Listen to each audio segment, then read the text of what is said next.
پټ عذاب.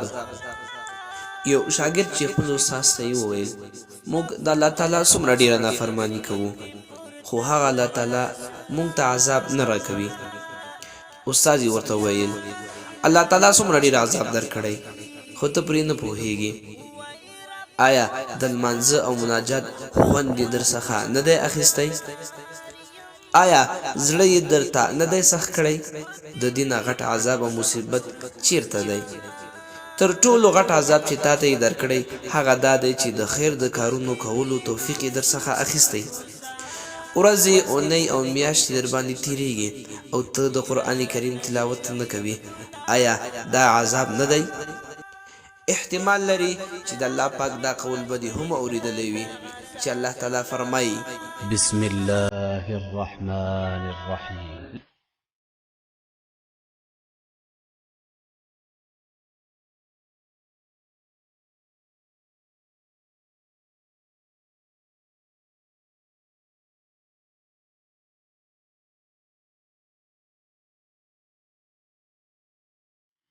ژباړه: که موږ دا قرآن کریم په کوم غره باندې هم نازل کړی وای نو تا به لیدلي وای چې هغه د الله تعالی له ویرې څخه ټیټېږي او ټوټه ټوټه کېږي.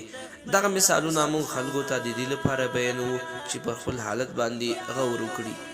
نو ته چې کله قرآن کریم اوري خو بیا هم در باندې هیڅ تاثیر نه کوي او داسې ښکاري لکه تا چې هیڅ نه وي اورېدلي. آیا دا عذاب نه دی؟ ورځې، اونۍ، میاشتې او کلونه در باندې تیر شي خو ته یوه شپه هم د تهجد لمانځه ته یې نه یې راپاڅولی. د برکتونو او د خیر وختونه در باندې تیر شي. رمضان مبارک میاشت، شپږ د شوال روژې، د ذوالحجې د میاشتې روژې او داسې نور. خو څنګه چې لازمه وي هغسې عمل پکې نه کوي. د دې نه بل غټ عذاب چیرته دی؟ آیا عبادات او طاعات در باندې درانه نه تمامیږي؟ آیا ژبه یې درنه په خپل ذکر ویلو نه ده نیولې؟ آیا د خواهشاتو او شهواتو په مقابل کې د کمزوري احساس نه کوي؟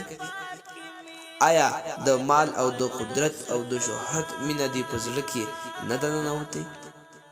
د دې نه به غټ عذاب څه شی وي؟ آیا غیبت کول، چغلي کول او دروغ ویل یې درته نه دي اسان کړي؟ آیا د نورو په کارونو کې یې په کار لرلو نه یې مشغول کړی؟ آیا اخرت یې درنه نه دی هیر کړی؟ آیا ټول غم او فکر یې درته د دنیا خواته نه دی اړولی؟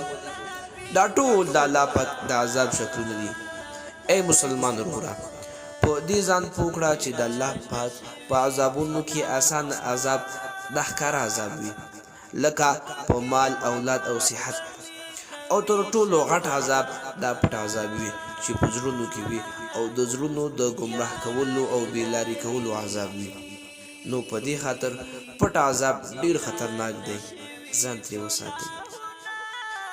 د ثواب په نیت یې له نور ملګرو سره شریک کړئ تر څو نور مسلمانان هم ترې خبر شي او تاسو یې هم په ثواب کې شریک شئ.